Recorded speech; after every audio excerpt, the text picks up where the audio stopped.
Assalamualaikum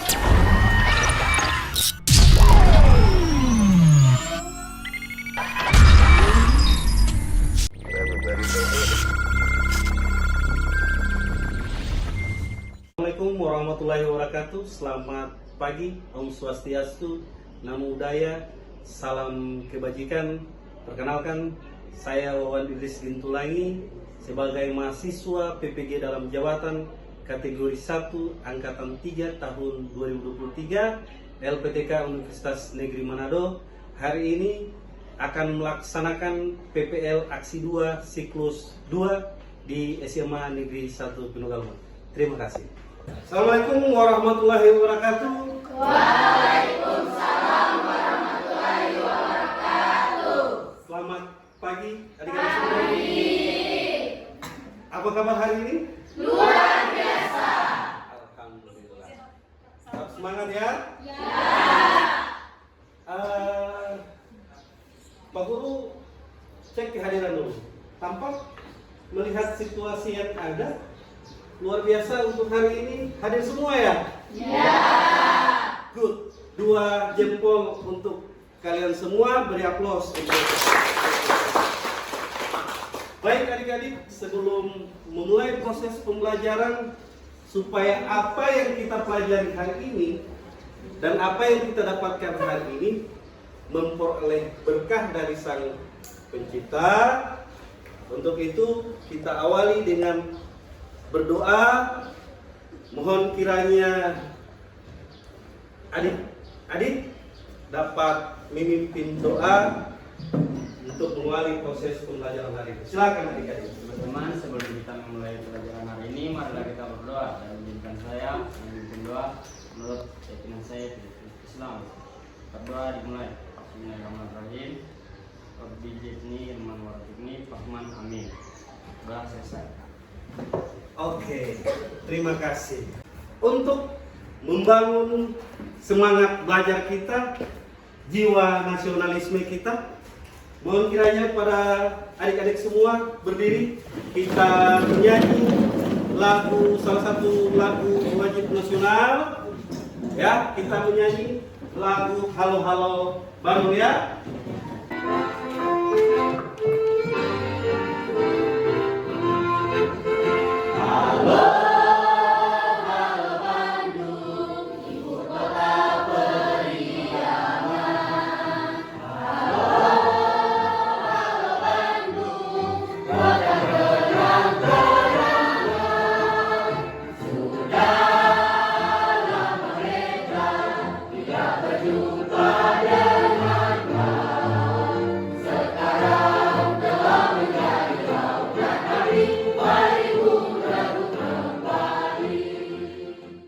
Oke, terima kasih untuk kalian semua. Silakan duduk kembali tanpa semangat ya. Pak Guru harap lewat lagu Halo Halo Bandung semangat kita tetap bergelora sampai dengan akhir proses pembelajaran. Pak Guru akan bagikan tes awal. Jadi nanti ini tolong dikerjakan. Ini sebagai bentuk mengukur kompetensi awal dari adik-adik ya. Silakan keluarkan perangkatnya, kerjakan soalnya. Pak Guru berikan waktu 3 menit dari sekarang. Tidak perlu saling menyontek, jangan menyefik, karena itu hal yang buruk bagi adik-adik.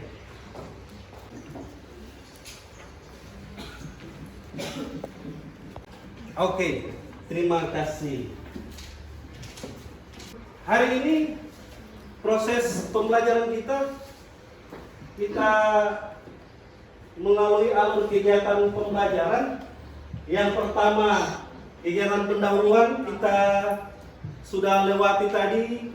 Kemudian nanti pada tahap selanjutnya adik-adik akan mengamati gambar, diskusi kelompok, melakukan penyelidikan, kemudian diskusi pemecahan masalah, presentasi, dan evaluasi. Alur kegiatan pembelajaran ini Pak Guru menggunakan model pembelajaran problem based learning, di mana model pembelajaran ini nantinya adik-adik akan diberikan sebuah permasalahan yang nantinya akan dianalisis untuk memecahkan masalah tersebut.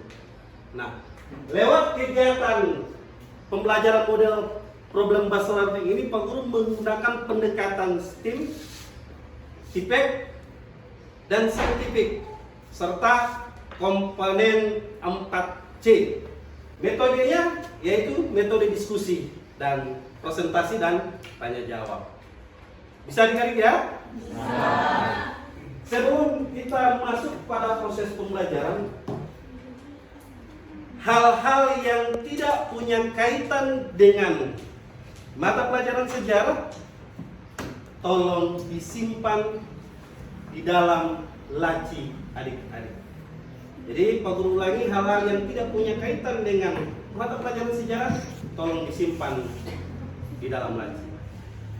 Adik-adik, Pak Guru berharap pembelajaran hari ini adik-adik tetap semangat. Lagi dan lagi Pak Guru mengingatkan, belajar sejarah bukan berarti orang belajar tentang tahun, ya. Bukan berarti orang belajar tentang mengingat hal-hal yang sudah terjadi. Tapi orang bisa jelajahi wilayah Nusantara, orang bisa jelajahi dunia lewat gadget ini, ya, dan lewat buku sebagai media, lewat smartphone ini. Oke, paham adik-adik? Paham. Kiranya pula bukan hanya pada proses pembelajaran sejarah adik-adik tetap antusias, berlaku pada mata pelajaran yang lainnya. Salah satu bentuk toleransi. Silakan Indrianti Dontili. Ya. Salah satu bentuk toleransi antara umat beragama selain juga saling menghargai sama teman, juga saling menghargai sesama agama. Contohnya yaitu ketika salah satu dari agama tersebut beribadah. Oke, terima kasih. Beri aplaus untuk Indrianti.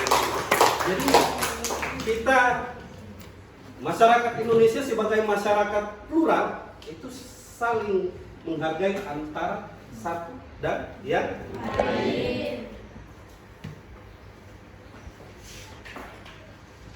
Silakan perhatikan gambar berikut ini.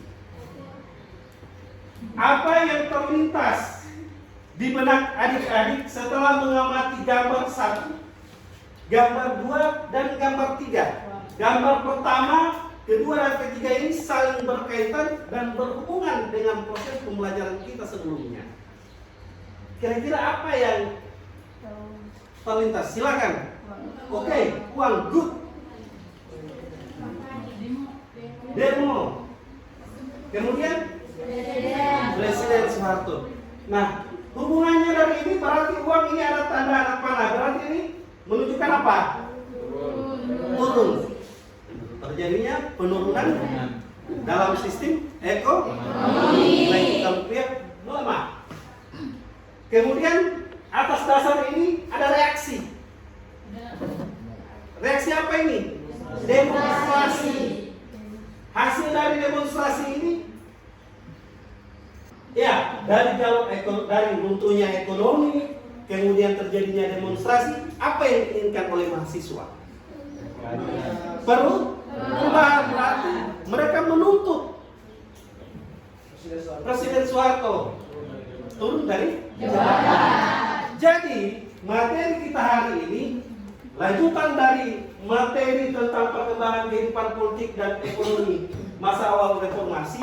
Kita lebih fokus pada subtopik bahasan yaitu agenda reformasi dan jalannya reformasi. Setelah adik-adik melakukan kegiatan mengamati, kemudian diskusi, mengolah informasi, maka adik-adik diharapkan dapat menganalisis tuntutan atau agenda reformasi itu dengan tepat, serta dapat menganalisis proses atau kronologi reformasi di Indonesia. Apa sih yang menjadi tuntutan dari reformasi itu? Faktor apa-apa saja sehingga menyebabkan terjadinya reformasi. ini ada gambar berkaitan dengan gedung DPR. Ini karikatur berkaitan dengan gedung DPR, kemudian ada massa. Berarti ini diduduki oleh para mahasiswa dengan berbagai agenda dan tuntutan. Kira-kira ada punya gambaran adik-adik berkaitan dengan agenda atau tuntutan reformasi itu? Dan apakah sudah terlintas pula faktor-faktor yang menyebabkan terjadinya reformasi? Kira-kira ada? Masih buram? Masih kabur? Oke, kita simak video berikut ini. Saksikan dengan Kronologi kerusuhan Mei 1998. 13 Mei 1998, Jakarta dilanda kerusuhan massa hingga 15 Mei 1998. Kerusuhan diwarnai dengan aksi perusakan dan pembakaran bangunan serta kendaraan bermotor. 21 Mei 1998, Presiden Soeharto mengundurkan diri. apa yang adik-adik bisa dapatkan secara sepintas berkaitan dengan materi tadi lewat video? Ayo, silakan Mukti. Terjadinya peristiwa yang disebut dengan tragedi Trisakti yang mengakibatkan beberapa orang mahasiswa yaitu gugur di dalam melakukan aksi demonstrasi tersebut. Oke, terima kasih. Good. Apa yang ditampilkan tadi, kronologi menuju reformasi, ya, itu diawali dari krisis finansial, ya. Ketika terjadinya krisis ekonomi di Asia, berdampak pada Indonesia. Apa-apa kira-kira agenda dan tuntutan reformasi? Yang pertama apa adik-adik? Mengadili Soeharto dan reformnya. Yang kedua apa? Mengamandemen Undang-Undang Dasar 1945. Yang ketiga apa? Penghapusan Divisi ABRI. Yang keempat apa? Otonomi daerah seluas-luasnya. Yang kelima apa? Pemberantasan kolusi dan nepotisme. Baik adik-adik, kita masuk pada proses selanjutnya. Adik-adik perlu akan bagikan lembar kerja serta bidik sebelum masuk pada pembagian LKPD ini. Perlu akan bentuk kelompok. Ini kelompok 1, kelompok 2, kelompok 3, dan kelompok 4. Oke. LKPD beserta bahan ajar Pak Guru bagikan, ya. Pegang dulu, nanti Pak Guru jelaskan, menjadi petunjuk penggunaannya.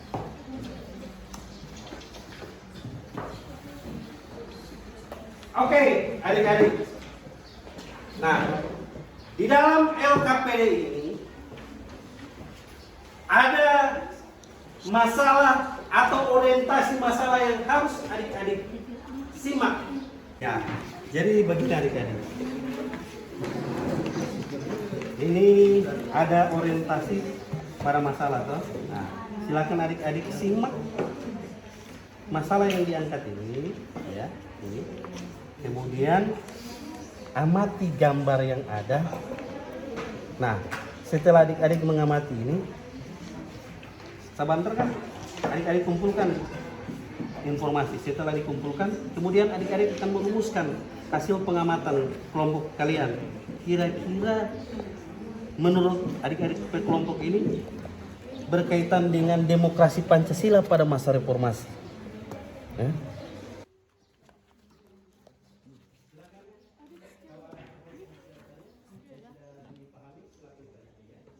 10 menit, setelah itu kita akan penyajian hasil, oke? Silakan. Sambil adik-adik diskusi, Pak Guru pun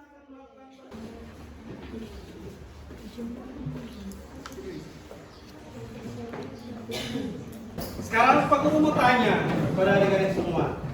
Kita awali proses penyajian dari kelompok berapa? Satu. Oke. Silakan waktu dan kesempatan Pak Guru berikan seluas-luasnya pada kelompok satu untuk menyajikan hasil analisisnya. Silakan masing-masing kelompok saksikan secara seksama, rumuskan pertanyaan jika ada pertanyaan. Silakan. Baik, terima kasih atas kesempatannya. Dimulai dari pertanyaan pertama, rumuskanlah hasil pengamatan kelompokmu berkaitan dengan demokrasi Pancasila pada masa reformasi.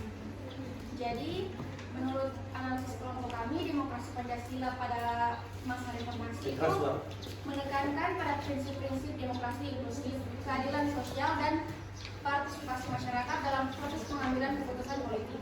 Kemudian adanya perubahan kebijakan, meningkatkan hak asasi manusia, dan transparansi pemerintahan menjadi hasil yang terkait dengan implementasi demokrasi Pancasila selama era reformasi. Oke. Terima kasih. Beri aplaus untuk kelompok satu. Saya ingin bertanya, bagaimana dampak reformasi terhadap perkembangan demokrasi di Indonesia? Silakan, kalau tidak menutup kemungkinan dari kelompok lain dapat merumuskan. Silakan diskusikan pertanyaan tadi. Tidak menutup kemungkinan dari kelompok lain pun dapat memformulasikan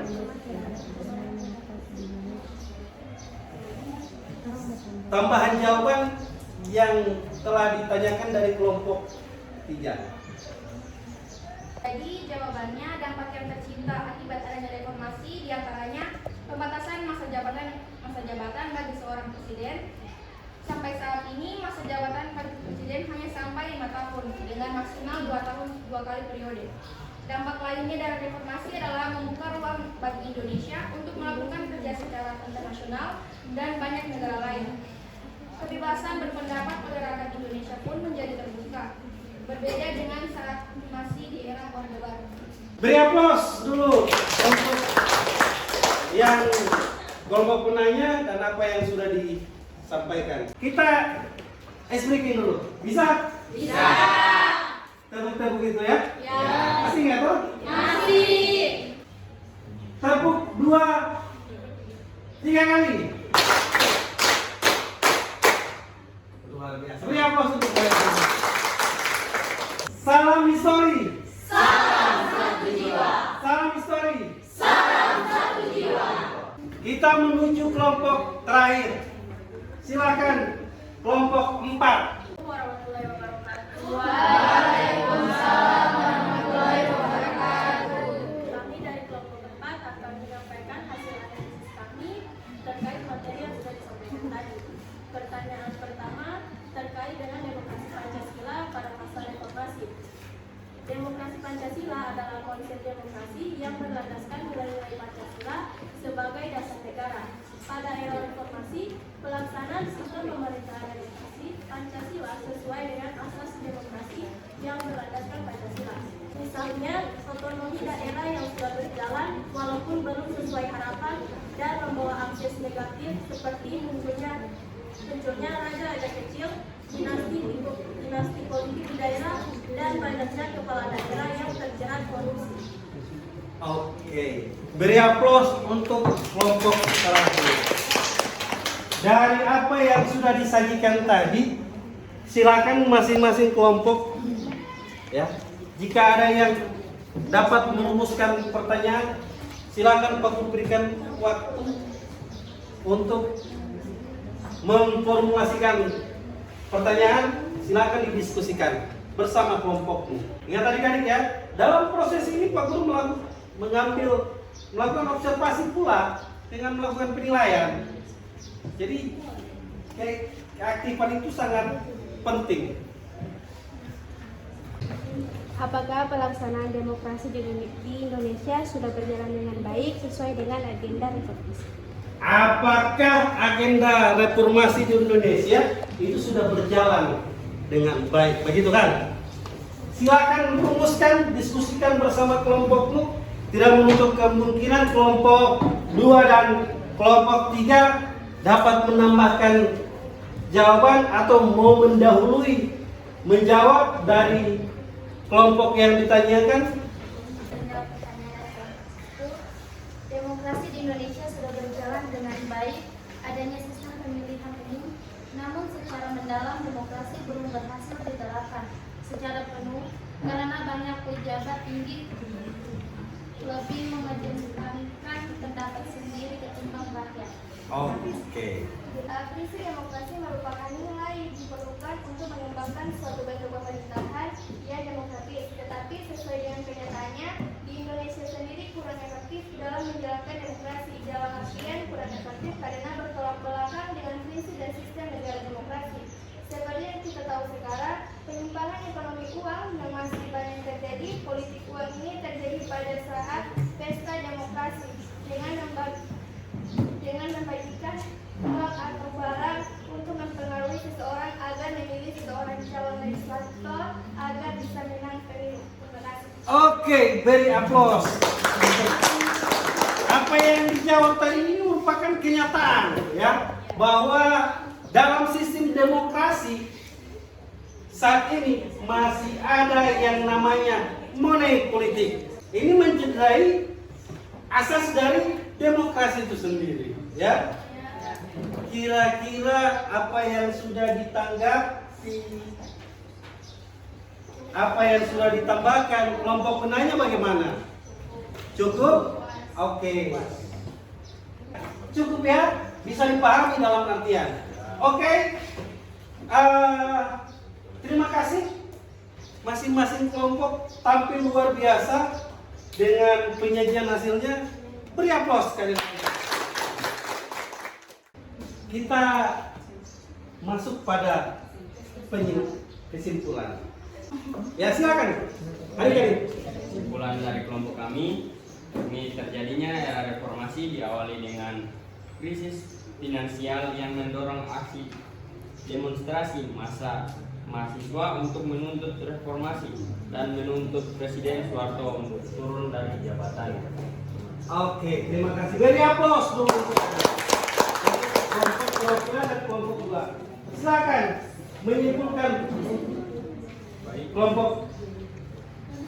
Silakan. Kesimpulannya itu era reformasi atau era pasca Soeharto di Indonesia dimulai pada tahun 1998, tepatnya saat kejatuhan Soeharto. Presiden Soeharto mengundurkan diri pada 21 Mei 1998 dan digantikan oleh wakil presiden saat itu yaitu B.J. Habibie.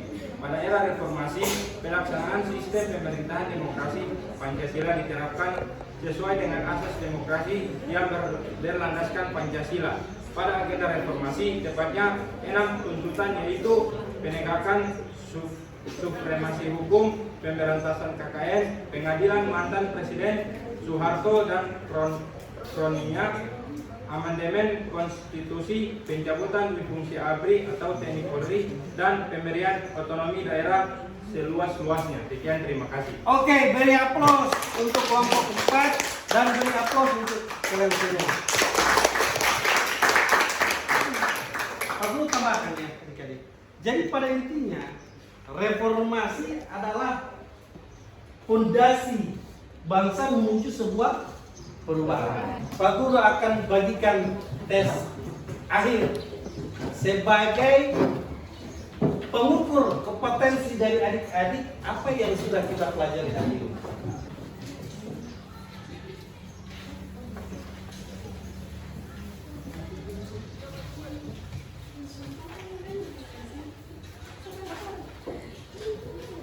Silakan tulis nama, kerjakan. Setelah itu adik-adik melanjutkan dengan lembar refleksi ya. Pak Guru akan bagikan pula ini lembar refleksi, nanti Pak Guru taruh di sudut meja masing-masing. Ini sebagai tolak ukur perbaikan Pak Guru dari hasil apa yang adik-adik komentari dari proses pembelajaran hari ini. Kalau sudah selesai menjawab, lanjutkan dengan mengisi lembar refleksi.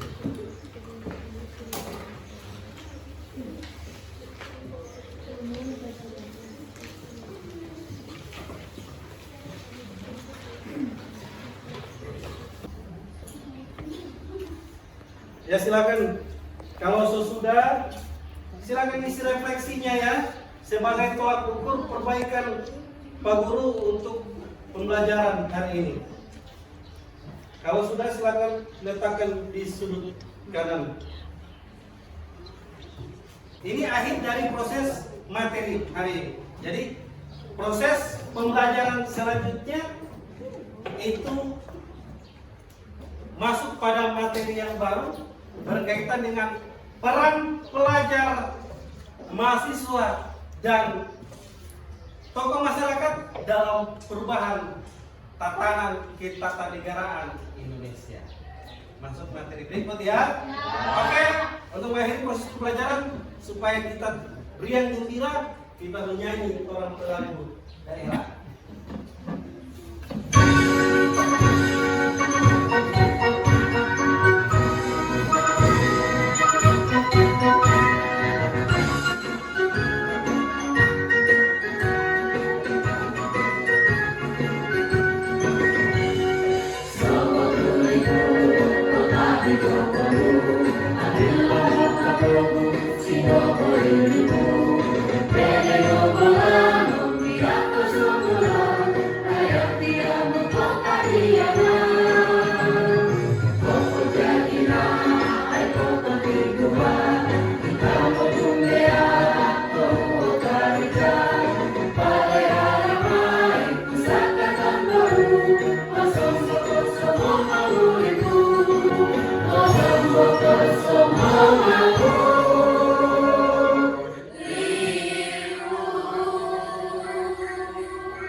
Silakan duduk kembali.